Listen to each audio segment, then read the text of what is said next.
Assalamualaikum warahmatullahi wabarakatuh. Apa kabar anak ibu semuanya?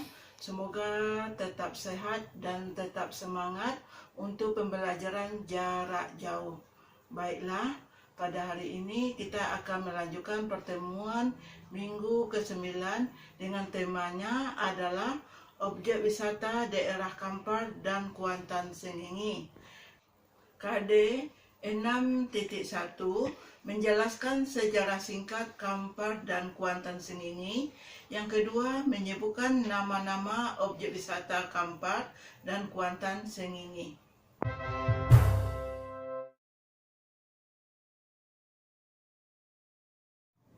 Kemudian kita masuk Kabupaten Kampar. Ibu akan menceritakan atau membahas tentang sejarah singkat Kampar.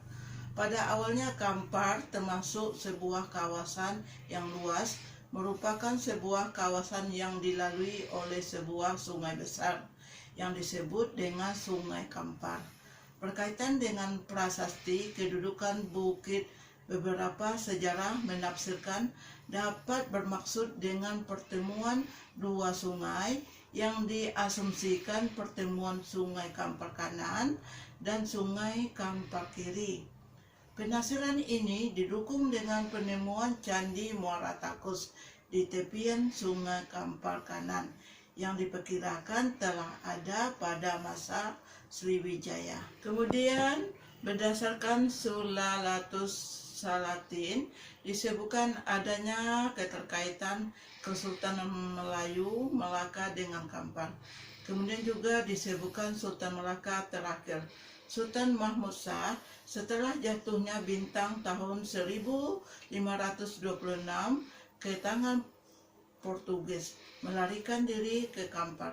2 tahun berikutnya mangkat dan dimakamkan di Kampar.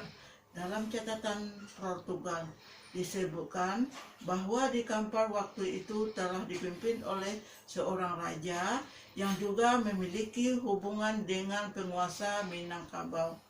Thomas Dias dalam ekspedisinya ke pedalaman Minangkabau pada tahun 1684 menyebutkan bahwa ia menelusuri Sungai Sia, kemudian sampai pada suatu kawasan pindah dan melanjutkan perjalanan darat menuju Sungai Kampar. Dalam perjalanan tersebut, ia berjumpa dengan penguasa setempat dan meminta izin menuju Pagaruyung. Ibu akan melanjutkan tentang objek wisata yang terdapat di Kampar. Yang pertama adalah Candi Muara Takus, yang kedua adalah air terjun Marangin, yang ketiga adalah rumah asli Lontir, yang keempat adalah air terjun Lahan. Kemudian kita lanjutkan nomor 5, Masjid Jami. Yang ke-6, PLTA Koto Panjang.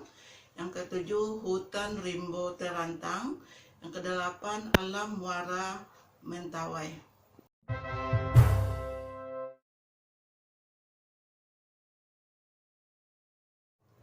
Kemudian kita melanjutkan yaitu objek wisata yang terdapat di Kuantan Sengingi. Baiklah, Ibu akan menceritakan atau tentang sejarah singkat Kuantan Sengingi.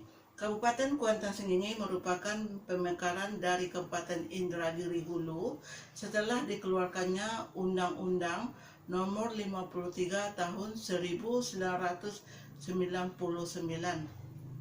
Kabupaten Indragiri Hulu dimekarkan menjadi 2 kabupaten, yaitu Kabupaten Indragiri Hulu dan Kabupaten Kuantan Sengingi, dengan ibu kotanya berkedudukan di Teluk Kuantan. Pada tanggal 8 Oktober 1999 ditunjuk oleh Haji Rusdi S. Abrus sebagai penjabat Bupati Kabupaten Kuantan Sengingi. Kemudian berdasarkan pemilihan Bupati Kuantan Sengingi yang dipilih oleh DPRD Kabupaten Kuantan Sengingi, terpilih oleh Dr. Hades Rusdi S. Abrus sebagai Bupati definitif periode 2001 sampai 2006. Ibu akan menyebutkan nama-nama objek wisata yang terdapat di Kuantan Sengingi. Yang pertama, air terjun 7 tingkat. Yang kedua, air panas alam.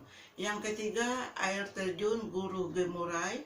Yang keempat, desa wisata. Dan terakhir, yang kelima, danau masjid.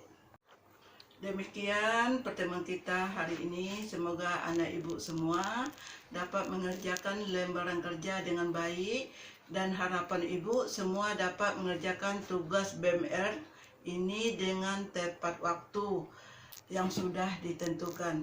Atas perhatian anak ibu semuanya, ibu ucapkan terima kasih.